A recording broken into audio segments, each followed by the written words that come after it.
So we had been talking about doing this episode for a couple weeks where we wanted to talk about psychedelics and read some books that, from the past, from famous authors about their experiences with psychedelics and to see kind of how they described it. And I had never taken LSD before, and I wanted to take it for the first time in the context of this podcast and contrast my experiences with some, authors from the past and how they describe the experience. So we had a trip a couple weeks ago where we went up to Bear Mountain in New York, or somewhere right around Bear Mountain. I don't think it was Bear Mountain exactly. Lemon Squeezer. Yeah, the name of the hiking trail was Lemon Squeezer. So we were with a few friends. Matt was fortunate enough to be our guide on the journey.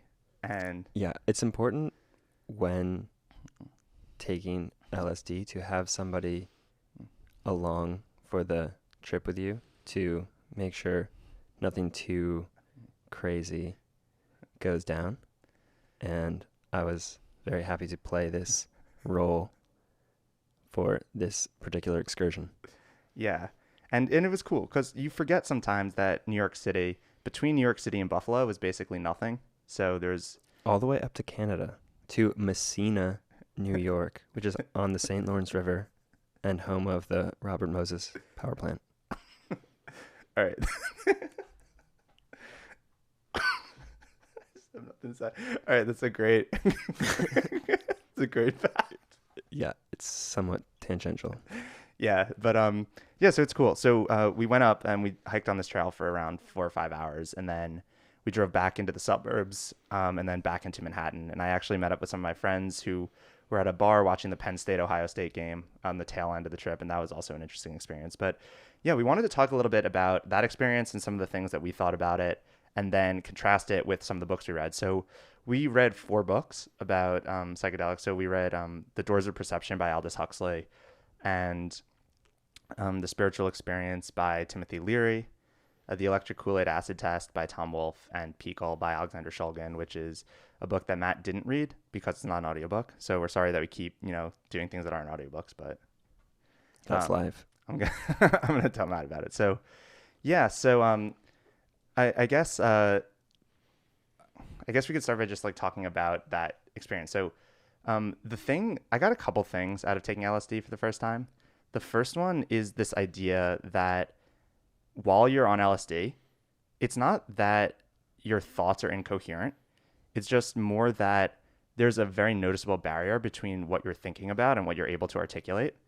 And your thoughts are much more complex and deep than what comes out of your mouth, which is another reason why I think it's good to do something like this with people that you know really well, because you can kind of like finish each other's sentences and like what they're getting at, even if they're not articulating it well. But it made me really think deeply about this idea in general, that you can think about things that you cannot articulate extremely well. And just because, and I think people in general are like this, where there's people that can be really deep and introspective, but not super articulate.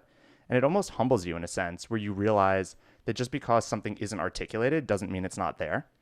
And you can really notice that with yourself, where you can think about things that you can't articulate, and other people are thinking about things deeply that they aren't articulating, but that just exists in reality, where someone who doesn't articulate something might have really deep reasons for thinking it or doing it.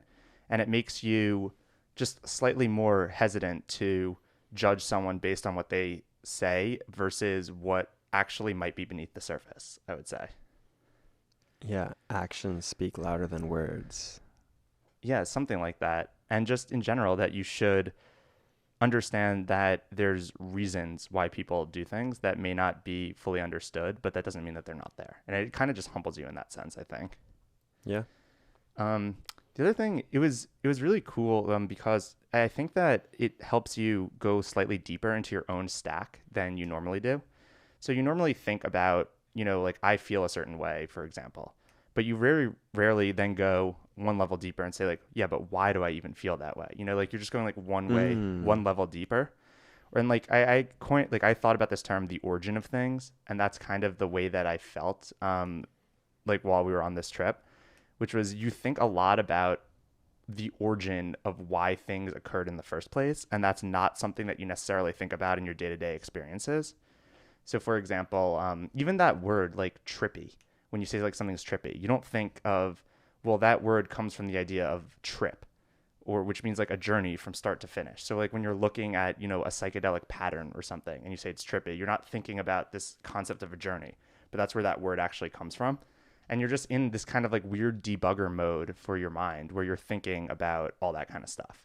And like when we're hiking on this trail, you're thinking about where the trail came from. And that's not something you'd normally think about, I guess, in your day-to-day interactions. Yeah, that's true.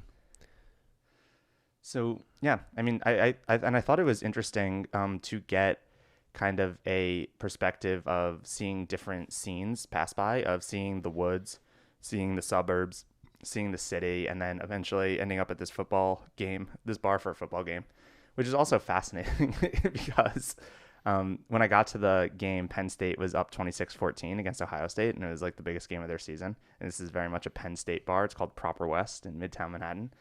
And they ended up losing 27-26, and the downslide happened basically immediately as I got there.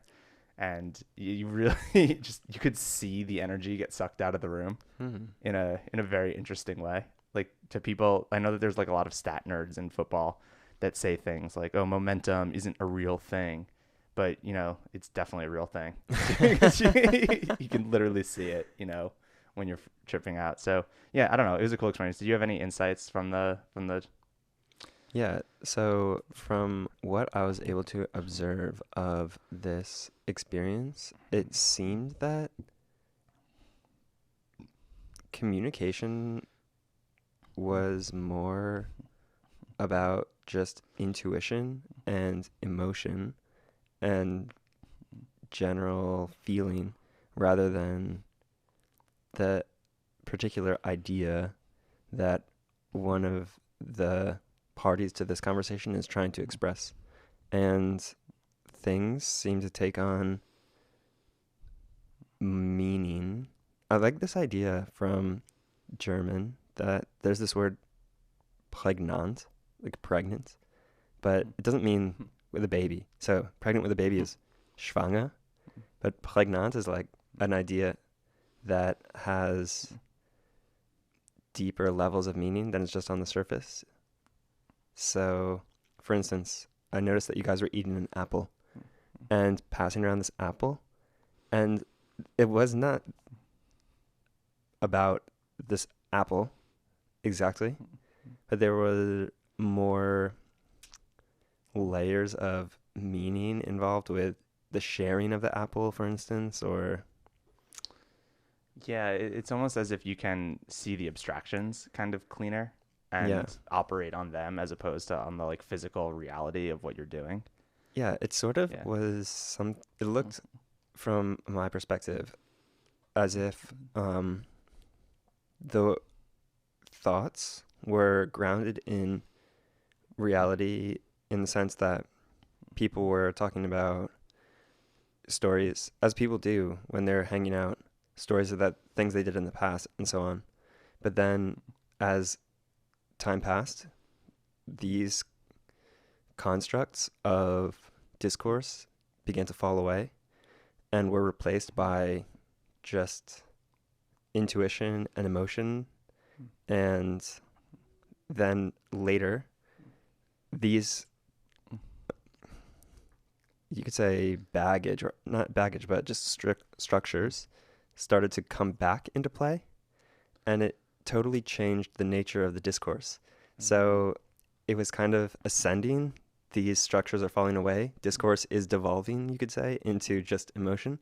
Then there's some peak, and then it's descending. And then these layers of structure just getting added back onto the conversation. And that's a fascinating thing to observe. There's two quotes. So there's a quote from Huxley, and we'll talk about doors of perception in a second, but he says, because he's talking about an experience he had with mescaline in this book, but he says on mescaline, you see the world as the way an artist always sees the world. That's amazing. Yes. Yeah. I totally was captivated by that idea. Yeah. And it's kind of like that where, and when you look at things like, you know, Picasso's art and this whole art movement to paint the, not the reality, but the meaning of the thing. So, you know, you're not painting the physical representation, but the emotional representation of it. Totally. So he's saying that when you're taking psychedelics, you actually can experience the idea of the emotional representation of something Exactly. and operate on it. But that's the way just artists are normally. But normies can just get into that For mindset, sure. kind of. Yeah. The thing that I remember from that passage was he was talking about the folds of his trousers and the way that the light was interplaying with the wool and just how beautiful he found it and all the creases, and just talking about how artists throughout the centuries have just been painting fabric, and it's just this really important element of our lives as humans, and just riffing so hard on the idea of the folds in his pants, which is hilarious, but also interesting because in my day-to-day life, I never think about how beautiful the folds in my pants look. Although I guess sometimes they look very cool. Like still life painters have been painting folds of pants. Yeah. And like Michelangelo is carving them out of marble as if Completely. they were the most important thing in the world. Yeah, it is interesting. Or Van Gogh or something. Yeah, so let's talk about doors of perception. So the whole concept of doors of perception, which I thought was really interesting as a contrast to our experience, just like going into the woods and, like being friends in 2018. So Aldous Huxley is let's call him a British intellectual. He went to Oxford and he's a brilliant writer.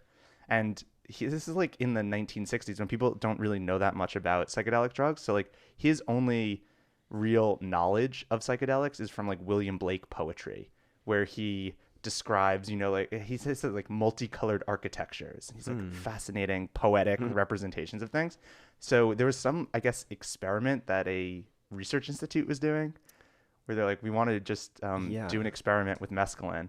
And he's like, oh, I would love to do an experiment with mescaline. It's like the William Blake poem, but like they don't actually know anything about it because there's no internet or anything like that. Right. And you can imagine he goes to like, I don't know what he is. He's just in a room. He's in his own den or something. Yeah, it seems that he's in a lab at some institute. And he takes 400 milligrams of mescaline, and then he just writes it was like maybe a 3-hour essay on Audible about his experiences with mescaline, but it's written in just such a formal and interesting way compared to the, way that we were able to articulate the experience.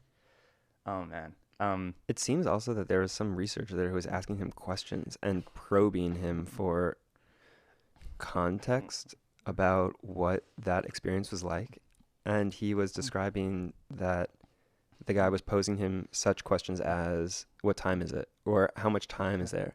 And he was answering these weird ways, such as, I don't care about time. There seems to be plenty of it. Stuff like that.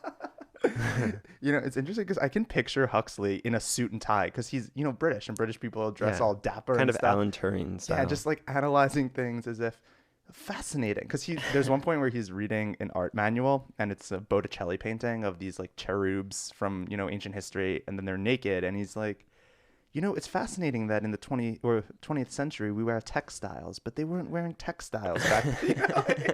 It's just his general musings on things in this British formal dialect is just so interesting. Yeah, I also was fascinated by all of the German words that he was using.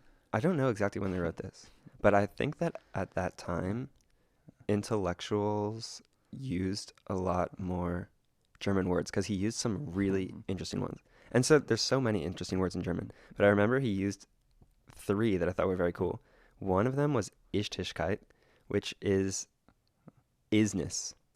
This is the closest translation in English, which is a kind of an interesting idea to me, that you can have this mental construct for the concept of isness and just use this as a part of your mental toolkit for understanding and interpreting the things that happen to you. And it was, I guess, coming from some dude in the Middle Ages called Meister Eckhart, who was a Christian theologian, or something like that. Another one that I thought was cool was ersatz, which is just a cool, I guess, sort of bougie way to say something that's fake. That's an English word, though, also. Yeah. Yeah, because did you ever read A Series of Unfortunate Events by Lemony Snicket? I didn't. It was kind of like a Harry Potter series before Harry Potter. It's just a kids series that everyone was really into. But there's one book called The Ersatz Elevator. That's the only reason I know that word. But anyway. Yeah, but that's a cool word. Yeah, it is. And then the other one was Weltanschauung, which is, I looked it up. It sort of means perspective, worldview, philosophy, all rolled into one. which I was using a lot this week because I was describing the group dynamics on my team at work to my colleagues. And I kept telling them that this was only from my particular Weltanschauung, which it is. So I have some ideas about how our group works, but I don't have all of the context. I don't have all of the information. I just know it only from my own particular Weltanschauung. And so that was a cool word that I liked and started incorporating it into my normal life. Yeah, that's really cool. I agree with you that it's interesting that intellectuals do not use German words as much, and obviously it's probably because of World War II and everything that happened in it. Yeah, I think it's more bougier in modern American culture that intellectuals will use words from French when they want to sound smart. Yeah, and that is an interesting dynamic. It's also interesting. I just read Concerning the Spiritual in Art by Vasily Kandinsky, which is kind of his thesis on art, and it was written in German while he was living in Germany and then translated into English.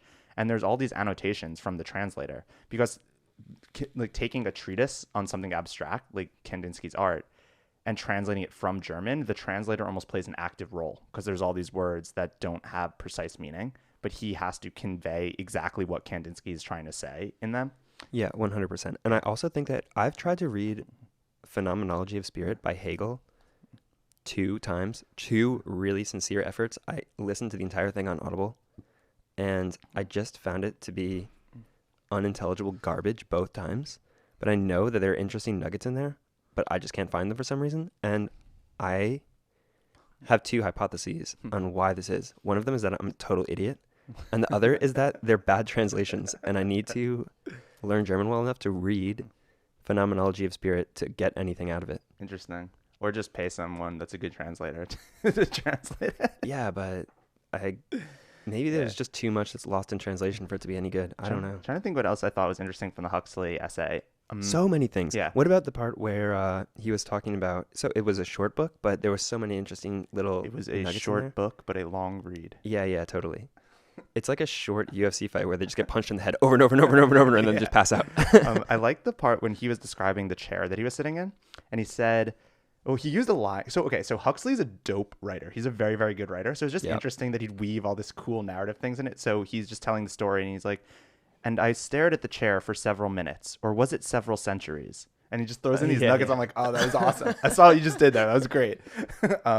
But he stares at a chair, and he says that normally in his life, he sees the utility of the chair. So he sees it as something he can sit in and the desk as something he can write on.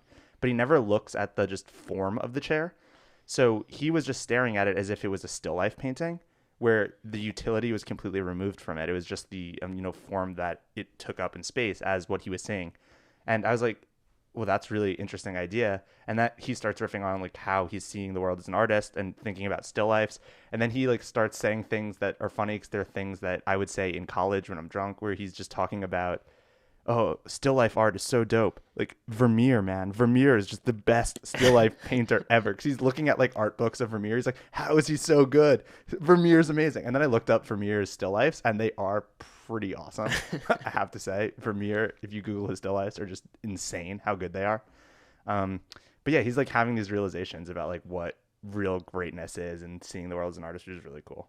What I also really enjoyed from that book was the discussion that he starts at the end about how in our modern world we use as mind-altering substances alcohol, which diminishes your inhibitions, or nicotine, or barbiturates, which he kept saying. I don't even know what barbiturates like are. opium, I think. Okay, but it was anyway funny that he was just saying barbiturates with his British accent. Sounded very interesting.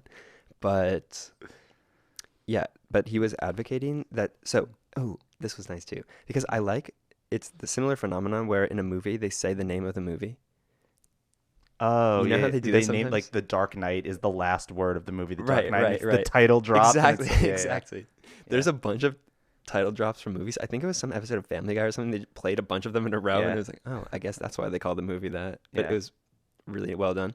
Anyway, he does that in this book at the end, and he says that all of these mind-altering substances are doors of perception, and we open up different doors and we see different things, blah blah blah. And he was saying that it would be more interesting for our society if people, instead of getting drunk, which causes people to get in fights and so on, or taking barbiturates, which I don't even know what those are, so they do something bad, I guess. and or nicotine, which is bad for your lungs and so on, that we should just take mescaline because maybe in small doses or anything. It sort of sounded as if he was talking about microdosing or anything, but it was an interesting idea. Yeah, he does have the realization at the end that people have been talking about a lot in the US of just, well, alcohol and nicotine are terrible drugs, whereas psychedelics and marijuana are way less terrible. But they're not terrible. I mean, so I remember that we were talking about this just the other Yeah. night, and we were talking about drinking a beer, and that sometimes, oh, it was in the context of playing drums. So Jordan and I were jamming, and I was playing drums, and in the beginning, I just come from work, and I was too stiff, and all the drum beats I was making were just so bad.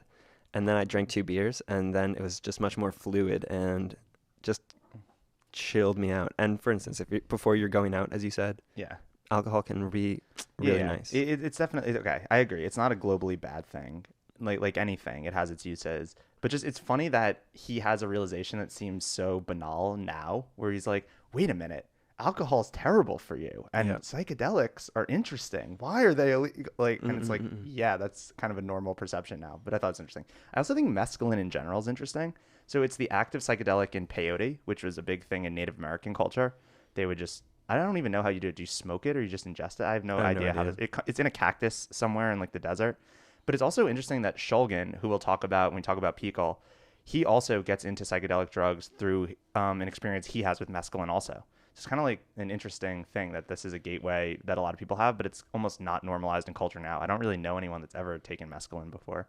No, I don't know. My only cultural hook for this is Hunter S. Thompson and Fear and Loathing in Las Vegas. I think in the beginning he takes mescaline. Yeah, interesting. And yeah, what was I was gonna say? So I thought that idea that you said was interesting, where he's talking about microdosing and why it's interesting, because I feel like in all of these books they discover why microdosing is interesting, because one of the things that when I was taking LSD, it's such an overwhelming experience that I thought to myself at the end, that was incredible, but I don't want to do that again. And it's because it's so overwhelming. But if you could have similar insights and you could get like one level deeper in your stack creatively without being so overwhelming, it would be interesting. And we kept saying we're just inventing microdosing again. But each single person keeps inventing microdosing, which I thought was interesting. And I think it's interesting also that tech and kind of tech culture and programmers and Burning Man are almost they're like rebranding psychedelics from the hippie movement into tech culture, which I think is awesome. Like I like that programmers are doing that. Cyberpunk. Yeah, I like that there's like a rebranding going on, because that's something that's interesting. And Timothy Leary talks about, or the intro to the Timothy Leary book. So the Timothy Leary book is also interesting because it's kind of like a treatise about how LSD works and LSD trips work and how you should conduct yourself during an LSD trip in a time when there was not very much information about it. Because again, no internet. The pre-internet world is wacky because you didn't have a lot of information. So you needed really these kind of like basic step-by-step guides to just give you any kind of insight. One thing that Peter Thiel once said about this pre-internet world is the fact that Gen Xers just totally missed the boat because they weren't baby boomers, and then they're still young enough to be engaged in society, but they didn't grow up with the internet, so they're just this weird nether generation of just kind of impotent weirdos, except for dudes who really crushed it, like Peter Thiel or Elon Musk, who did know about programming and just have all of this experience that millennials don't have, but most of them don't. That was a fascinating. Yeah, and it's also that they're smaller. The baby boomer generation's massive, and millennials are bigger than Gen X, so they have just less generational power because their generation's just smaller. They also have a bad name, Gen X. What is that? Yeah. But so the Timothy Leary thing, but in the very beginning, he was saying that psychedelics took on a bad rap after the Salem witch trials. So this idea of like eating peyote and mescaline had always been a thing. But after the Salem witch trials, people are like, having hallucinations and talking about deep shit's actually going to get you burned at the stake. That was super fascinating. Yeah. So maybe we should cut it out. And it kind of lost its cultural gravitas until the hippie movement in the 60s. Yeah, that in Europe, witches and shamans and all this kind of part of society was just stamped out when they got rid of witches. Yeah, yeah, and it kind of had just this dark age, and then it came back with this hippie movement in the '60s, and apparently it was quite popular in scientific world. Like he's talking about how James Watson discovered the structure for DNA while microdosing LSD, Which he denies, actually. yeah, which is apparently a controversial thing from science, but I buy it. I don't know. Yeah, it could be. Who knows? And it kind of had this renaissance, and then it kind Double of helix. and then with the DEA, so it had this like 15-year renaissance, and then the DEA obviously cracked down on this stuff and kind of killed everything in the Reagan era in the 80s, and it was almost in I want to say like a 30-year hibernation until this very recent Burning Man kind of emergence makes it seem as if psychedelic drugs are making a comeback in I society. don't know, though. There was always this phenomena of, so you had the Grateful Dead, and then the Grateful Dead disintegrated, and then you got Fish, and it was always a sort of slow burn, and then maybe now it's burning higher. Yeah, because EDM music Could be, is yeah. kind of, I mean, it's kind of new, right? The idea of computer music. Yeah. And I like that idea that cultural changes stem from technological changes, or there's some change upstream that leads to this change downstream. I don't know, though, because I always think that changes are reciprocal. So culture changes technology changes culture, and they... Yeah, but that's one of the things where, okay, you can plug a USB device into a computer and use that to make music that commoditizes music and distributes it more. And now you have like these warehouse parties everywhere where that wouldn't have been necessarily a thing. You'd have to go see a band like Fish. You wouldn't have this kind of distributed culture that can grow quickly. But think about this. I was watching one of our other podcasts recently, plugging our other podcasts, and we were talking about China and how they invented ships and all these tools, but they didn't use them for sailing around the world, and that the first non-European expedition to the New World was in World War II, right? When Japan sent a ship to America. Crazy fact. And so they had the technology, but it didn't change the culture necessarily. And then it was, Yeah, that's a good point. All right, do you want to talk about the electric Kool-Aid acid test? So yeah, this is a cool book. This book was super interesting. So the thesis of this book is that there's a journalist named Tom Wolfe, who I guess, is he a writer or a journalist? I think he's just a writer at the time. I don't know. But he's very interested in Ken Kesey. So Ken Kesey is the famous author of One Flew Over the Cuckoo's Nest, which I've never read, but Matt, it's amazing. Yeah. Really good book. I actually got into it the other way. So I read that book, and then I read the electric Kool-Aid acid test. Oh, gotcha. It made me really want to read One Flew Over the Cuckoo's Nest. So he's like 28 or something, and he writes the electric Kool-Aid acid test. And this is in this generation of these beatnik American authors like Jack Kerouac and Allen Ginsberg. I hate Jack Kerouac so much. But there's this idea that just these singular authors come out and become almost celebrities in and of themselves. And they're looking at Ken Kesey, whose first novel, One Flew Over the Cuckoo's Nest, is amazing. And they're like, this guy's going to be the next star. So he's on this career trajectory to be that next big cultural icon. And he gets arrested for importing a lot of marijuana. And instead of like turning himself into the police, so I guess he gets caught where somehow they know that he's like importing all this weed. From where? I don't remember the exact details, but I know that instead of turning himself into the police, he flees to Mexico. And it becomes this massive cultural story that celebrity, the guy that was on the trajectory to be the next great American author, is fleeing the DEA. Like, he's anti-fragile, though. Or I guess it's not even the DEA. There's no DEA back then. It was the FBI that was chasing him. Yeah. Crazy. Yeah, he flees to Mexico, and everyone is like, we have to hear this story of the next great American author that fled to Mexico. And apparently he's then arrested, sneaking back into California from Mexico. And the story starts with Tom Wolfe, who really wanted to write about Ken Kesey. They're like, hey, he just got arrested and he's being held at this prison. He's like, I have to go talk to this guy. So he goes across the country, because I guess he's from New York. And he goes across the country to San Francisco to Ken Kesey, and Ken Kesey gets released. And I don't know, like, he has this whole crew that Merry Pranksters. Yeah, the Merry Pranksters is like their name. It reminds me, have you ever watched any of those Fast and the Furious movies? I've watched all 8 of them. Yeah, they're amazing. But like, they call themselves the world's greatest crew in the Fast and Furious movies. Yeah. But this is what this reminds me of. There's like this world's greatest crew. And through covering Ken Kesey, he goes back with Ken Kesey to this world's greatest crew. And he just discovers this insane posse of people that are trying to push the psychedelic experience like further almost.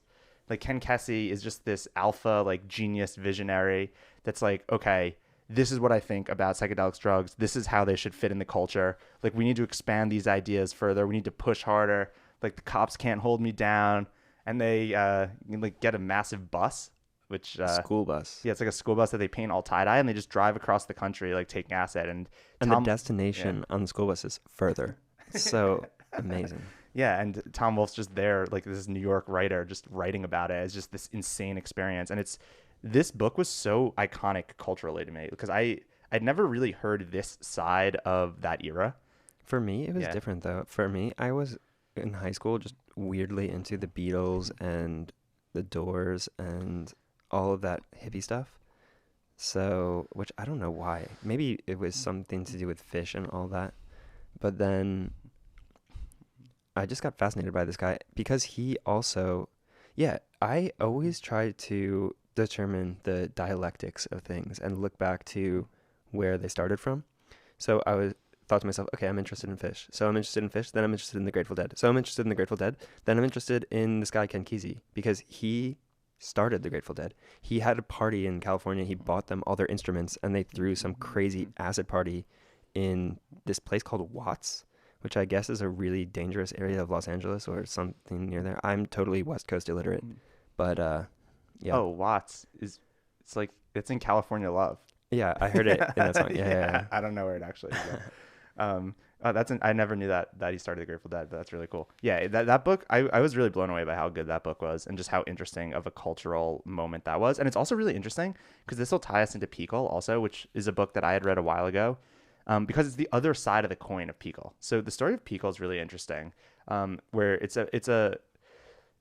one of those Hunter S. Thompson-y kind of things where this guy named Alexander Shulgin that everyone calls Sasha Shulgin because I guess he's Russian.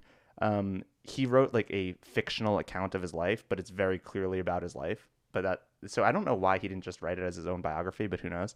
But the first half of this book is this biographical story of him, and he's such an interesting character from history that is not well known, and it sounds a little bit like a Hall of Famer. But I think he'll ultimately fall short, and we'll see why. But it's that kind of idea of why don't more people know about this guy? It's so interesting. But he was a chemist and somewhat of a prodigy, I think, in the sense that he like went to Harvard and like got a PhD at Berkeley, and he served in one of the wars, let's say World War II, on a ship, and had this experience with mescaline that he thought was really interesting, and he was fascinated by psychedelics and just the chemistry of it. And he eventually got a job after the war at Dow Pharmaceuticals, and he built a pesticide for Dow Pharmaceuticals that made them a fortune. And apparently the way these research labs at these companies work is you can just kind of research whatever you want. But if you research something that ends up making the company a lot of money, you're kind of golden. It's like you've attained the highest. They had that at Bell too. That's what happened to Claude Shannon. And then he just worked on writing formal academic papers on juggling for the rest of his life. Yeah, exactly. And he was one of those guys, and they're like, you can work on anything. What do you want to work on? And juggling was already taken, so. Yeah, Claude Shannon had already taken juggling. And he says, I want to work on psychedelic drugs. And this is in whatever time it was, the 60s, where before the DEA and this whole Reagan era in the U.S. Wasn't it also Nixon who made the war on drugs? Yeah, I guess it was Nixon. I just think of it in my mind as the Reagan era because I don't necessarily know that much about Nixon, like, wars specifically, but it was not a weird thing to say, I want to work on psychedelic drugs and sell them as therapeutic medicine. Like, that was just a completely normalized concept in culture. I like this idea of, Peter Thiel was talking about this too, of doing more research on substances that could improve people's lives. And right now, there's so many strict controls on this. This was also, I saw a video of T.H.E, a.k.a. Young 45, a.k.a. Donald James Trump. Or Donald John Trump or something, talking about opening up this area of pharmaceutical research. Yeah, I can't speak to it specifically, but I know there's like a lack of reciprocity between the US FDA and the European drug oversight agencies where it really holds research back, because drugs that are greenlit by Europe are still not greenlit in the US. And if there was just reciprocity to be like, we trust your guys' controls, that if you can have this drug and audit it, we can immediately use it for research, that would just like solve a lot of things. So I guess there's like some bureaucracy there, but I'm not super familiar with it. But anyway, so he starts working on it, and Dow agrees. They agree that it's a promising area. And he basically spends, 5 years just making psychedelic drugs, experimenting with them, coming up with them. And he's very much he's in Berkeley, California at this time. So this is very much the other side of the coin of the Ken Kesey and that whole Merry Pranksters thing. So this is where the whole hippie movement is going on. This is where they call it like the Haight Ashbury party scene. Mm-hmm. And he's experimenting with new drugs, like actually synthesizing the new drugs and giving it to all these people for research. So he has a group of psychologists that he hangs out with, and he'll synthesize a new drug. He'll have like a party at his house with like 8 people. They're like, we're all going to take it and we're all going to describe our experiences and then see if it's useful for patients. And they'll invent things, and then they'll be like, oh, this is actually quite useful also. Let's try it on our patients. And they'll do it on their patients. And then they'll write research on it. And they are setting up like a very actually interesting kind of research community where they're taking detailed notes about all these new drugs and all their effects on people. And eventually just this party scene gets out of control where the DEA cracks down on all of it, and they basically shut all of his research down. And this is where I think he falls short of being a Hall of Famer, because he could have gone full Heisenberg and Breaking Bad. To Mexico. Yeah, exactly. And been like, yo, this research is dope. We're going to set up a research lab right on the border in Tijuana and we're going to keep doing, but instead he kind of just like chills out and then just becomes a hippie. But what I was saying before about taking LSD being humbling, I think reading a book like PiHKAL is extremely humbling, because the book is essentially about chemistry. That it's really a story about chemistry. And I think it's interesting. In the back of the second half of the book, he describes the actual chemical structures of all the different compounds he made. And I think that Shulgin is responsible for synthesizing MDMA. So that's where that comes from. DMT, I think, is one of the things that he synthesizes also, as well as a host of other drugs that are not even common in the vernacular of. And it's so interesting listening to all his notes, because for him, he'll say something like MDMA is not even in one of the top 10 interesting drugs that he synthesized and tried. But people have extremely profound experiences on MDMA now. And it just humbles you to be like, we still haven't unlocked anything. I mean, there's so much deeper that this rabbit hole can go that is just not normalized by society. Yeah. It's really interesting. But many doors of perception that remain closed. Yeah. As Aldous Huxley would say. Yeah, it's really true. And it's also interesting. So we've talked a couple times on this podcast about the idea of censorship and how people think of China as censored, but it's censored in different ways in the US. It was very interesting to me that this book, PiHKAL, is not available for sale on Amazon. It's actually quite hard to find. Oh, yeah. And it's essentially a book about chemistry, yeah. Exactly. Something that we were noticing, that there are controversial books that are not on Amazon. And it could be interesting if there were some outlet where people could just get information about, or just experience or read or consume this content. There's this site LibriVox, which is sort of interesting, where people can volunteer to read chapters of books, but the production quality is very low, although the project is very interesting. And their tech stack is also quite limited or unsophisticated. Yeah. So yeah, the idea of audiobooks is really interesting. It's a really interesting market. We talk about it a lot. It's actually very possible we'll end up building something in that space just as a side project for now. But yeah, I'm very fascinated by the idea of neural nets like WaveNet, which is the DeepMind open source text-to-speech neural net like concept. And it works pretty well now. I mean, they do decent computerized speech. So if you have open source public domain books, it would be not super hard to just pass them through WaveNet and have some sort of outlet to audio ties, all those things. Yeah, but man, I'm trying to think. The PiHKAL and electric Kool-Aid acid test to me together is just one of the most interesting combinations, because it's really two sides of a story. It's a story of someone that is pushing research forward and synthesizing new ideas, and then it's people that are taking those ideas and putting them into practice, how it plays out in culture, and kind of how this mess all creates what will become the war on drugs and, essentially set society back for 30 years. So it's fascinating to me to hear the journey that you took to find these books, because I found them in a different way. So when I first read Doors of Perception, it was because before that I read Brave New World, because I read it in high school, and then I had just turned 21, and I was thinking at the time, so before I turned 21, I was interested in drinking beer with my friends. Whoa, cool. And I felt very badass to be doing this, that I was sticking it to the man or whatever. But then when I turned 21, I thought that, okay, now I'm just sticking it to myself. And what really changed my mind was I was reading this book, Brave New World, where all of the whole society is zonked out on this drug called soma that just makes them happy and chills them out, and just kind of placid cow-like existence. And it just was so disgusting to me that I formulated the notion that if you have problems in your life or you don't like something about the way that things are going, you shouldn't take drugs to hide away from it. You should just steer into it, and you should just work to make those things better. So I actually quit drinking and smoking weed and all these things for years and years and years. And then I only started drinking alcohol again when I was living in Cologne, because it's kind of impossible to live in Cologne and not drink alcohol, because seriously, beer there is cheaper than water, because they don't serve you water when you go to a restaurant in cups or glasses as they do in the United States. They make you buy bottled water. So literally beer is cheaper, which is fascinating.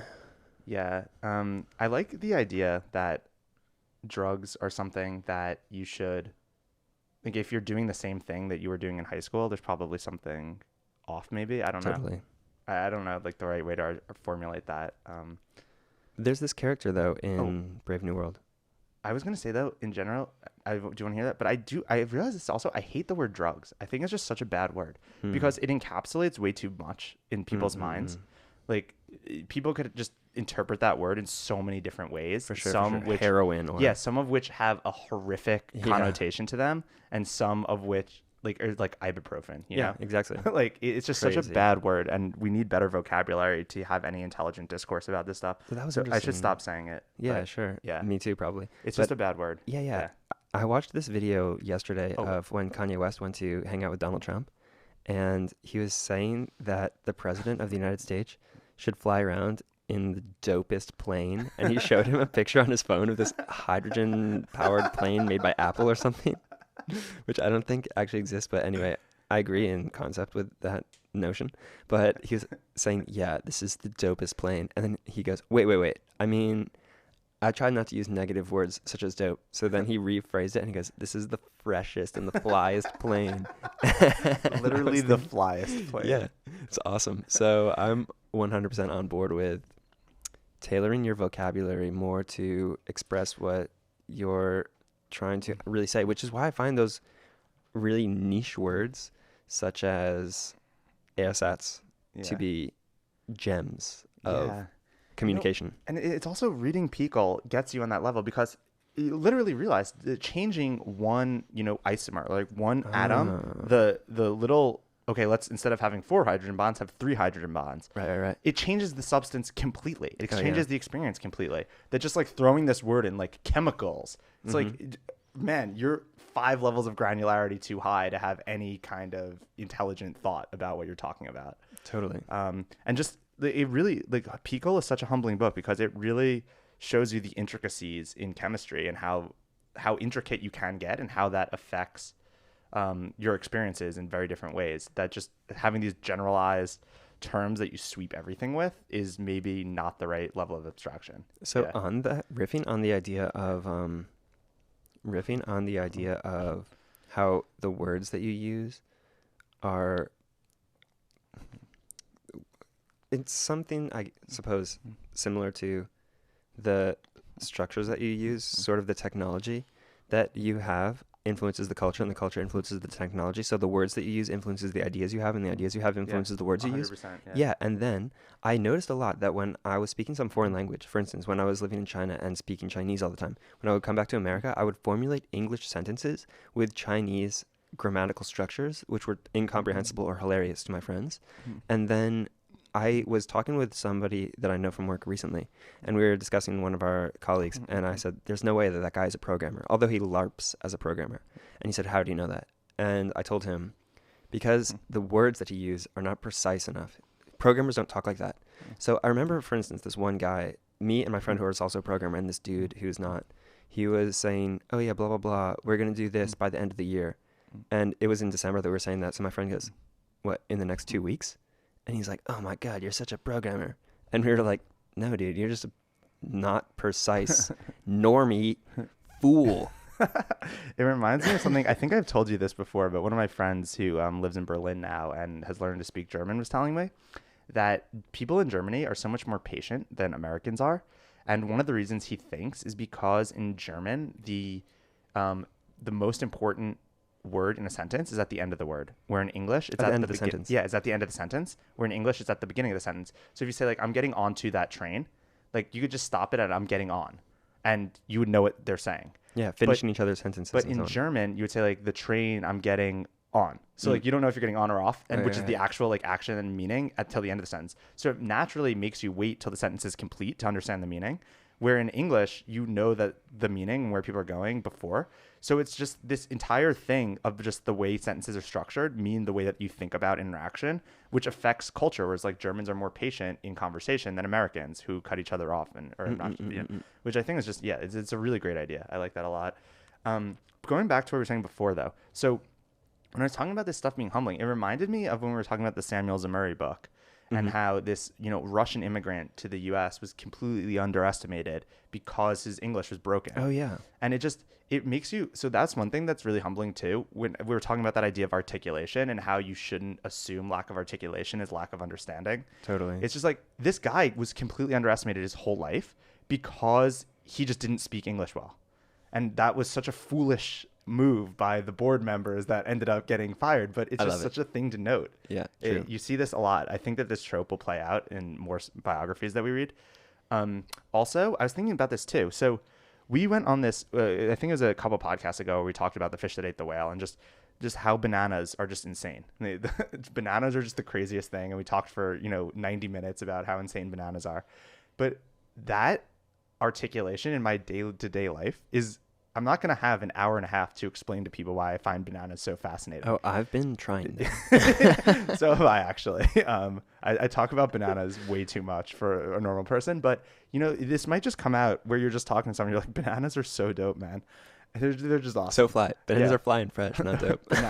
Bananas they're just so cool. And someone will just like think of you as this like weird stoner that says stupid stuff, but it's like, they just don't know how deep that rabbit hole goes. Yeah, true. And that idea of thinking about the barriers of understanding versus articulation is just so humbling. And I really love that I got an intimate experience with that. I just think, I think it's really profound.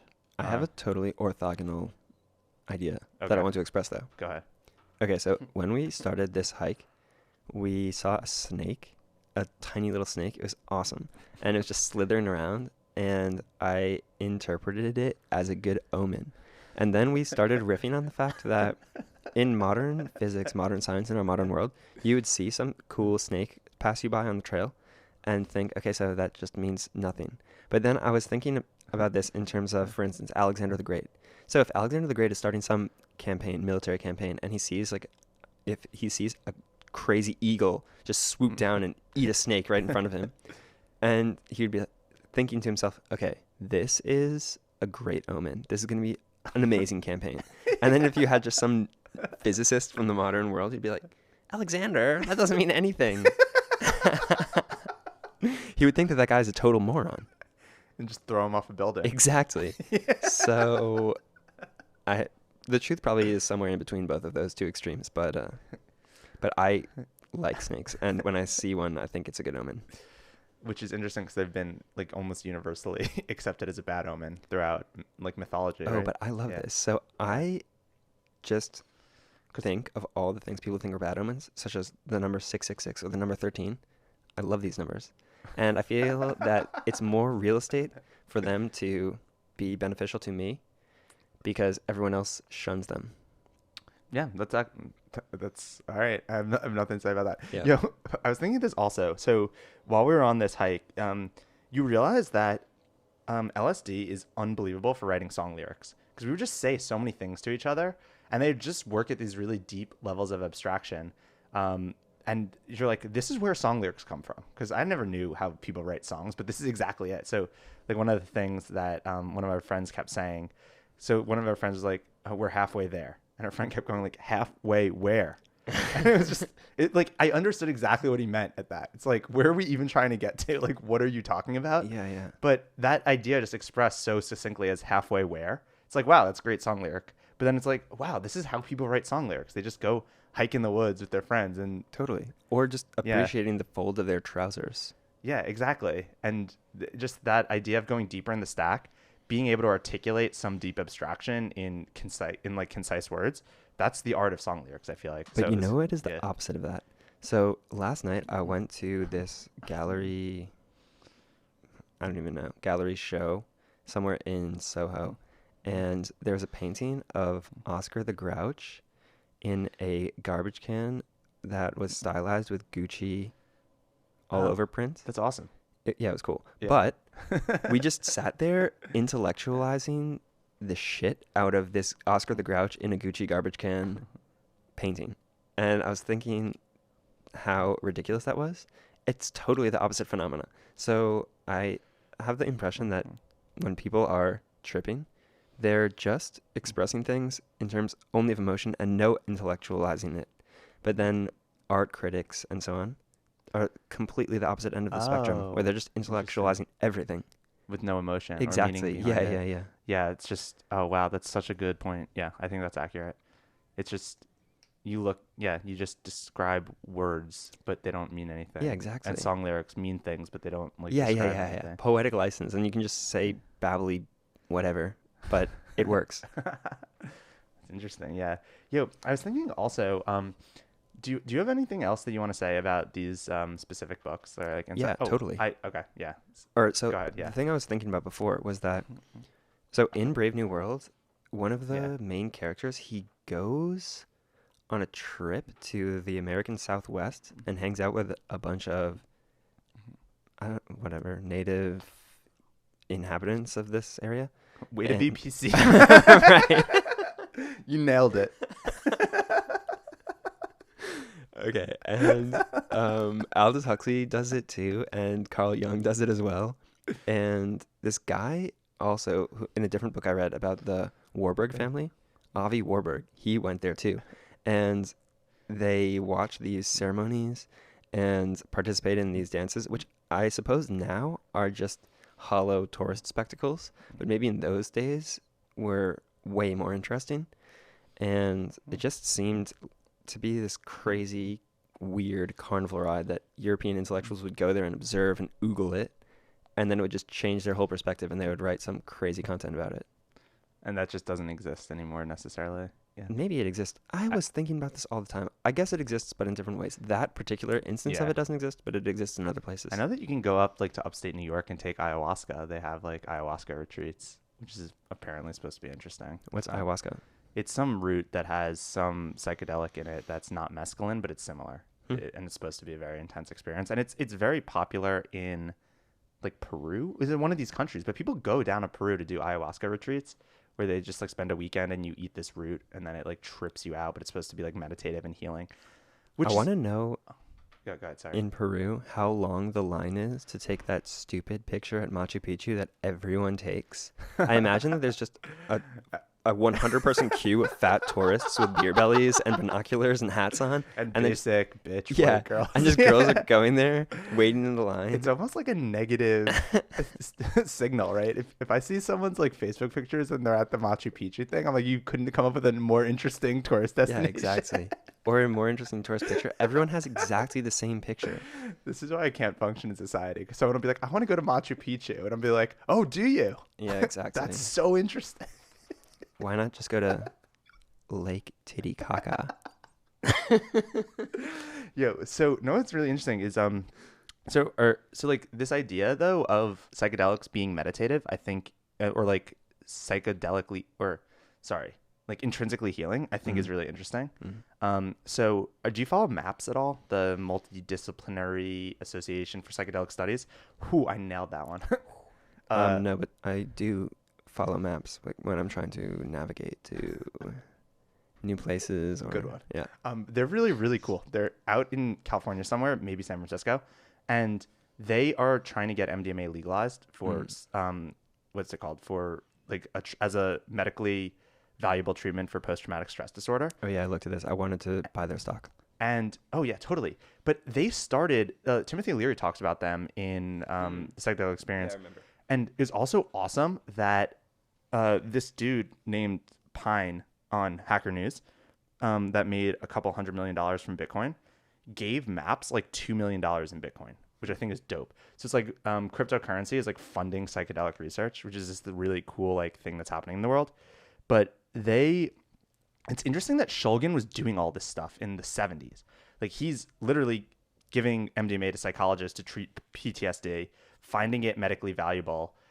Because it's this idea like, do you know like neuroplasticity? Are you familiar with that idea? Yes. Okay. So the idea of neuroplasticity is the idea that how rigid neurons in your brain are when you form memories. So when you form a memory of something, it's actually a specific arrangement of neurons firing and connections in your brain. So that when you remember a scene, you remember everything about it. You remember the way you felt. You remember the smell. You remember the taste. You can see it vividly, but it's very rigid. You can't just go and change your memory by your own volition to the point where you remember something differently. That's this idea of neuroplasticity. And there's an idea that you can actually alter the neuroplasticity, like I don't know, calibration in your mind using things like MDMA, so that you actually can impart conscious action upon memories. And this is what their idea is with PTSD, where if you remember some scene of you like in Iraq and like some IED blows up your Humvee, and every time you remember that scene, you remember the horror, you remember the terror, you remember the smell. So you can't even process it because it's so traumatic to even think about. There's an idea that if you take a drug like MDMA, a chemical compound like MDMA, that you can then remember that scene, but almost consciously write introspection onto it. So now you think of it in a more introspective way as opposed to a traumatic way. And then every time in the future that you think of it, you have like introspection attached to it. So it's not as traumatic for you. And the results that they're getting are quite astounding. And it's just unbelievable to me that they were doing all this research in the 70s and figuring a lot of this stuff out. And the DEA just like put a frickin' Schedule 1 to everything, which meant like no medical value to it, which I don't even know how they came to this assessment. I want to read more about the early DEA. There's a couple good books about the war on drugs I think would be interesting to cover. But apparently there's this one dude, and you can like watch his talks on YouTube. I watched the talk once on YouTube where they scheduled one MDMA, and it's just like, it's exactly what you'd think. This like old Republican, like fat dude that's like, these drugs are like harming society. You need to be all classy, blah, blah, blah, blah. And it's just amazing how wrong people were. It's so fascinating. And like, again, where I think this is one of the things where we're just barely scratching the surface, which is why Shulgin would be a good Hall of Fame candidate, because he's a guy that's going to get more popular as time goes on. But he kind of like played ball with the DEA and didn't, although apparently he kept having these parties in SF even after this stuff was all illegal. And there are people hanging around Silicon Valley that used to go to them, where it's just him and his wife would just host parties to like test out some new compound, and there'd be like 20 people in a cabin. They'd all take it. It's like pretty interesting. Yeah, sounds cool. Relating to that idea of post-traumatic stress disorder, I remember that my grandfather, I had this assignment in school in 3rd grade or something, and we had to ask our grandparent for some story about the World War and tell it into the class.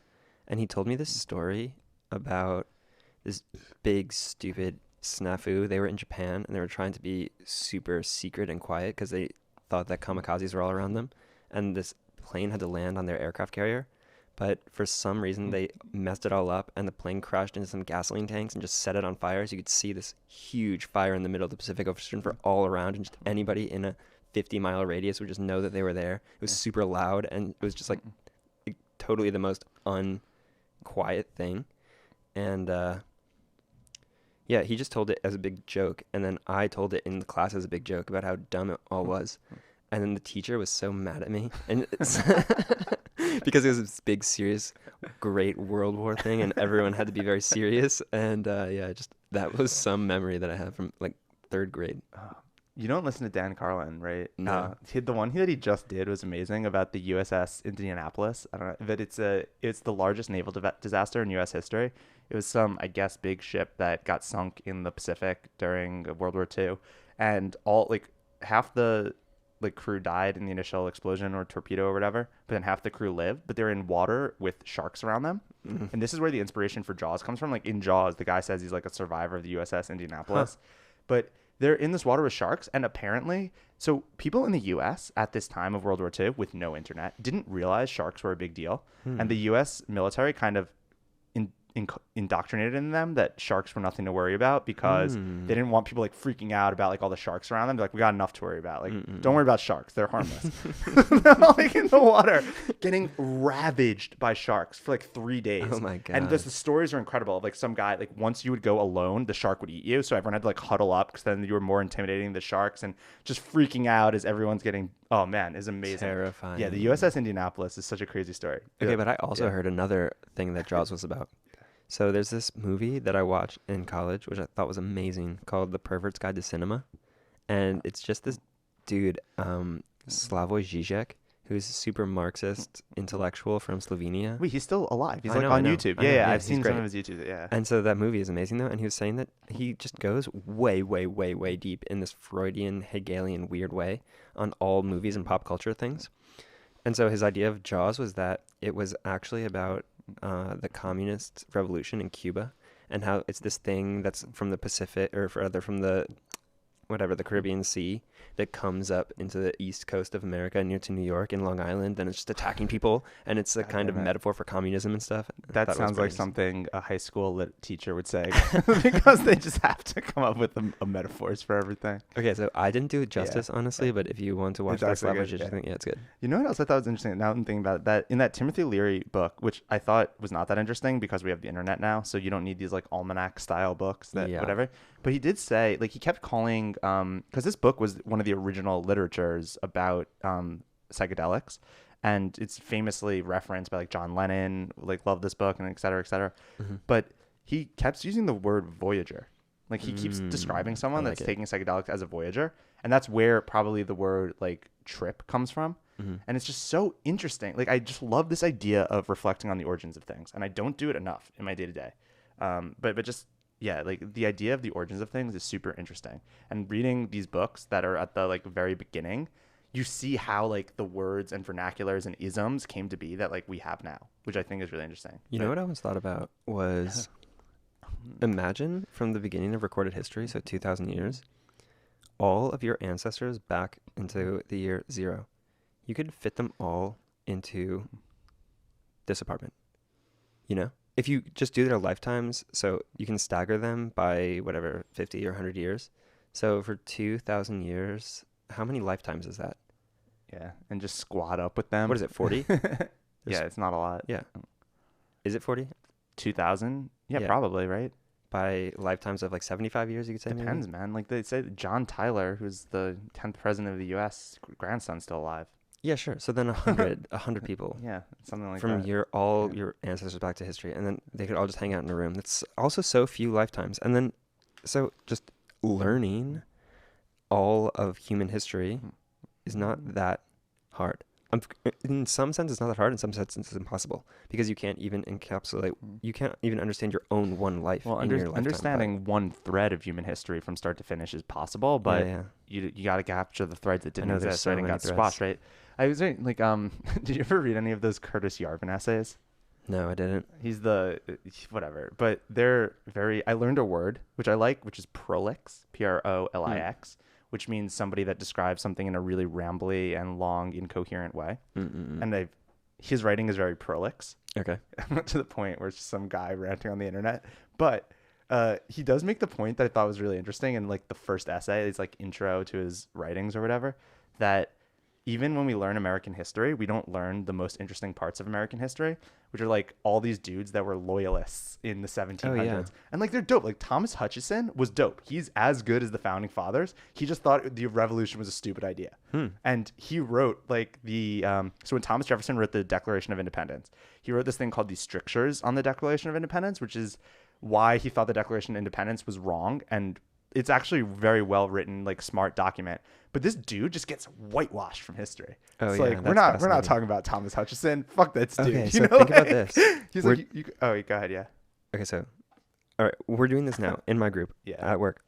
So I super dig Joseph Campbell. I think we should do his book Hero with a Thousand Faces at one point, because it got me thinking in terms of hero narrative, which Kanye West also referenced in his meeting with Donald Trump, that Kanye West was on his hero narrative, so is Donald Trump. And so I think it's just a good high quality meme that smart people think about. And so I'm on my hero narrative, and I contextualize all the events that happen to me in terms of my hero narrative. And when I meet new people, as I met at that gallery thing yesterday, so I meet this guy, I tell him, oh, I'm from Connecticut. He says, oh, I'm from Atlanta. And so boom, our hero narratives begin. Because you can't tell the person every little thing about your life. You have to do a huge dimensionality reduction. And then the things that you choose to include and the things that you choose to omit, these become your narrative, and it's self-reinforcing. So you tell it to others, but every time you tell it to somebody else, you're also telling it to yourself. And so it should be an inspiring narrative. And then this exists for people, but it also exists for groups. And so my group at work, we have a kind of story that the team that I'm working on, how it evolved, how it came to be, how we made the product that we are about to release.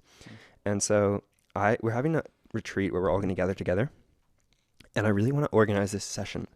It's not guaranteed that we're going to do it yet, but just everybody, because I was at lunch with a bunch of them, and we were all talking about our initial hiring experiences, and they were all so different.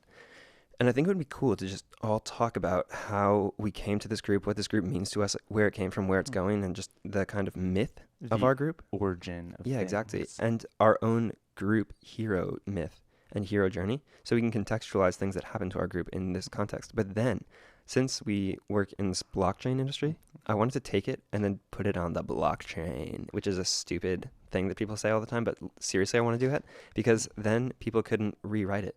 So if somebody gets fired or if somebody just changes jobs or whatever, then we can't just erase them from history. And that would be cool, right? Because if our group makes something really awesome, someone's going to write the history of it. And it would be cooler if we write it. Yeah. Yeah, exactly. That's exactly what I was saying, is that the thread of history we learn is very much rewritten. Totally. Because we don't have the blockchain. The blockchain solves it. I'm just kidding. Oh, blockchain. DLT, distributed ledger technology. That's awesome, dude. Yeah. That's like a meme that we use now. It's just, oh, you're into DLTs, distributed ledger technology? That's awesome. It's cool. I agree. Okay, did you want to say anything else about these books? Anything else you can think of? I feel like I have more stuff to say. I just got to figure it out. Yeah, I always feel like I have more stuff to say than I can figure it out. For instance... Okay, go ahead. Okay. No, I was just going to say that when I was watching our very popular podcast on Yuval Noah Harari's Sapiens, and that when I was watching it, I was thinking about all the things that I didn't have a chance to say. Well, whatever. Oh, yeah. Well, they'll come out through other Yeah. things. You know what else is really funny? So while I was tripping acid for the first time, so my phone's hooked up to our YouTube notifications, and some girl commented on our YouTube video of Sapiens. She's like, great insight into Sapiens, but hard to take you seriously with those Kardashian-like voices. And I just thought this was the funniest comment ever. Just great insight into the world. You do sound like the Kardashians. Just like, what leaves someone to leave a comment like that? I just couldn't fathom it. It was really... Yeah, what we were saying earlier, which I really like, someone told me last night, was that Andy Warhol didn't read what people wrote about him. He just measured it in inches, which I think is a good metric.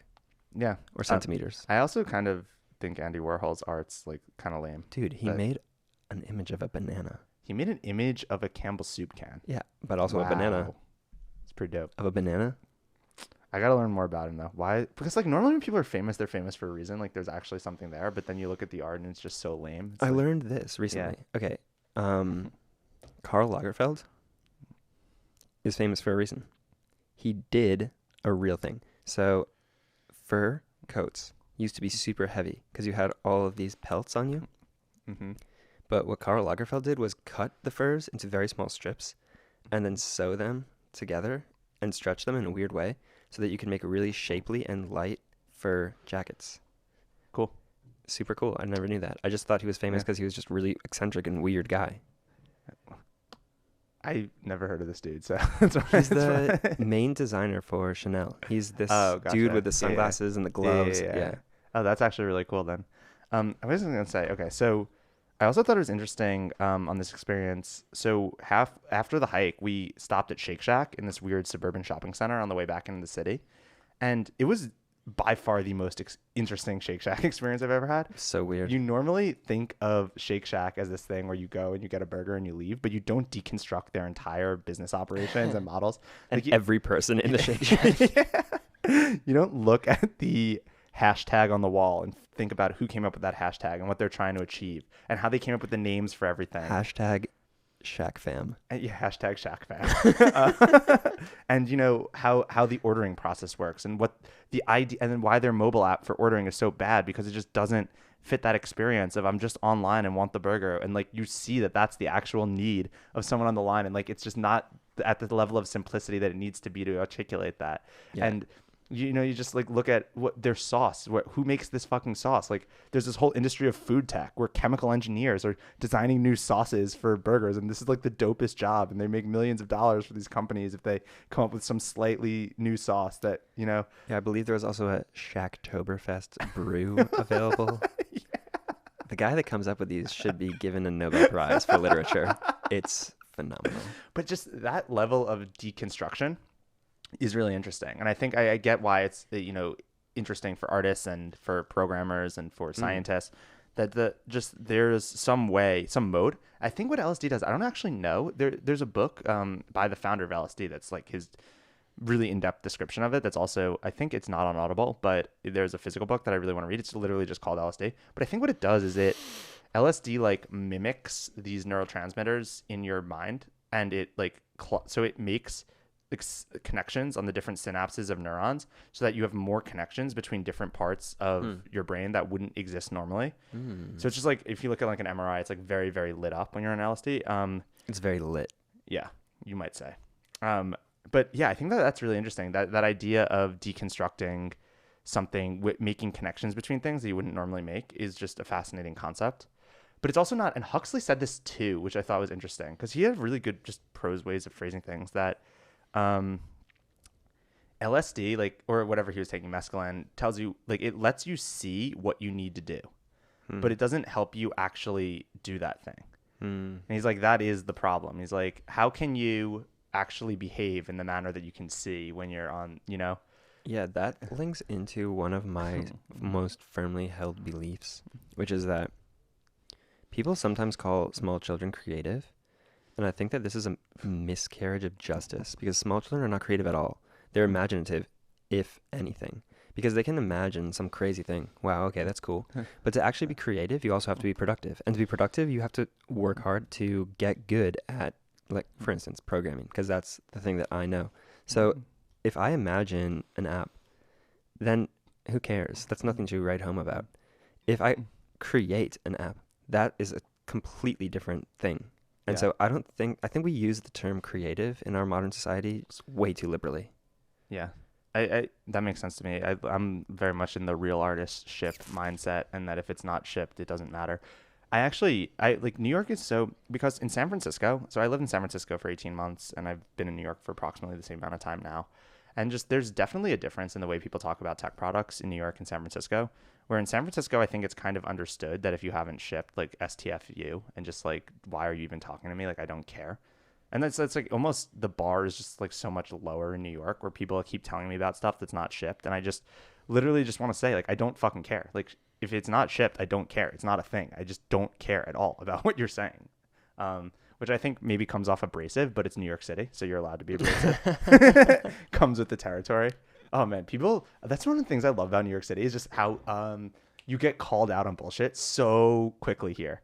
Oh my God. Like I've seen this in so many different aspects of life. But I really like that about it. Like somebody will call you out, so it's very hard to BS. I love New York. So I grew up in this weird suburb where people could LARP around any such thing that they dreamed up because it's just such a small microcosm of suburban America that there's no one to call you on your bullshit.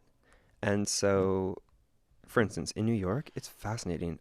Because I was this 18-year-old kid walking around the East Village, and then I would see a homeless guy passed out in a pool of his own urine, and then I would see a supermodel, and then I would see some business guy, and then I would see some guy ride by on a skateboard, and then it's just the whole spectrum of human civilization right in front of me, and then I just have to contextualize myself, like, where do I fit into this crazy melange Yeah, you have of to humanity? be self-critical Totally. because you'll know where you fit into it. I know, right? and Yeah. everyone else will know. Everyone You else- can yeah. pretend for like an evening, but like that's it. That's know. the hard limit on how long you can be a phony faker in New York before people actually realize, where you fit into this. Yeah, and you also never know because it's, such an international city. So like if you say like, oh, I speak German, like you might say, and then someone will just speak German to you. And it's like, all right, the dick's on the table. Like, how well do you actually speak it? You know, like, Disclaimer, yeah. not well at all. Yeah. It happened to me in the cab. Like, so we were leaving a bar and this girl wanted to share the cab because she was also going to Manhattan.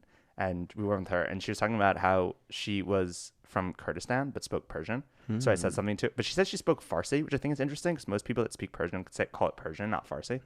So then I said something to her in Persian and then she didn't know what I said. And I'm like, you don't speak Persian, do you? And it's just like, I got to be that dude calling someone out. It was fucking awesome. But then I felt like a dick and I'm like, I feel like I shouldn't have done that. But then I'm like, it's just New York. It's just how you are. You call people out if they try to step out of their, Yeah, if or they just try to see. artificially inflate their status. Yeah, totally. Yeah, totally. Or just to see.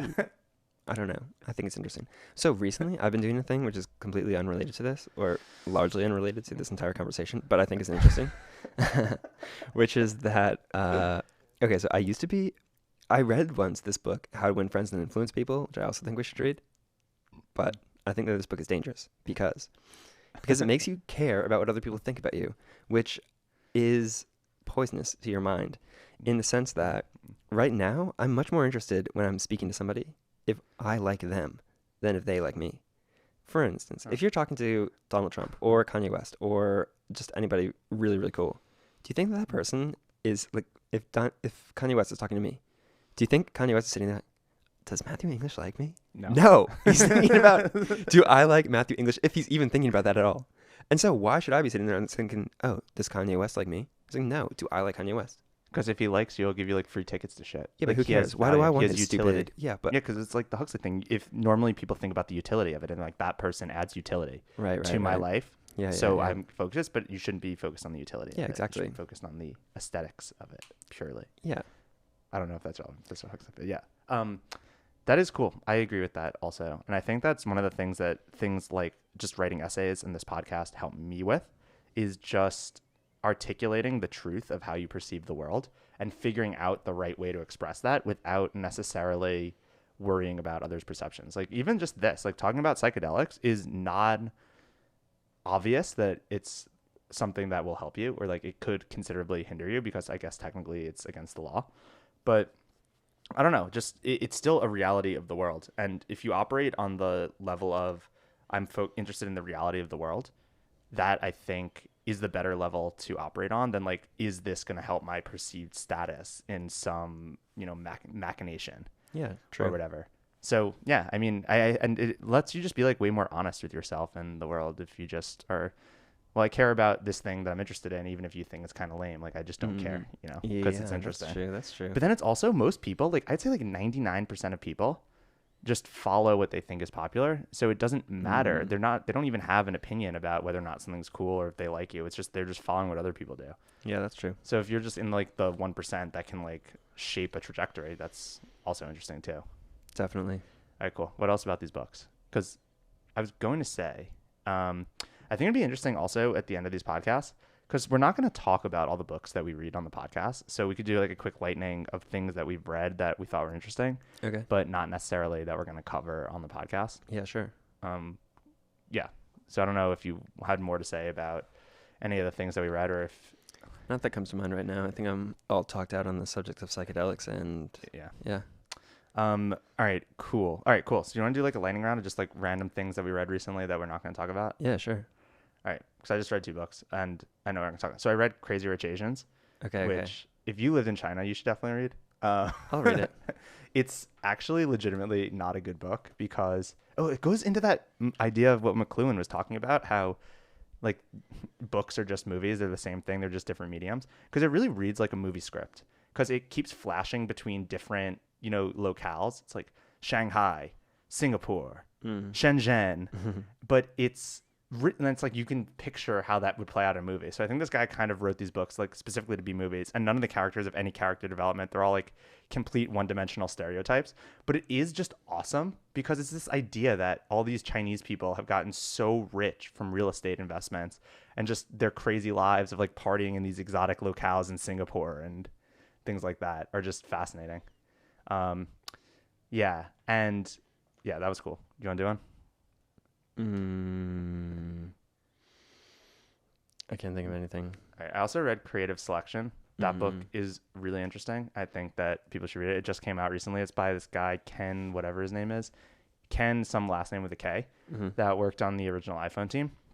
And it's just kind of some of his musings about what it was like working on the original iPhone team and Apple's design process. Really interesting because he's such a programmer. He just describes Apple from this programmer perspective of, I just care about writing good code, and I'm amazed that any of this comes together.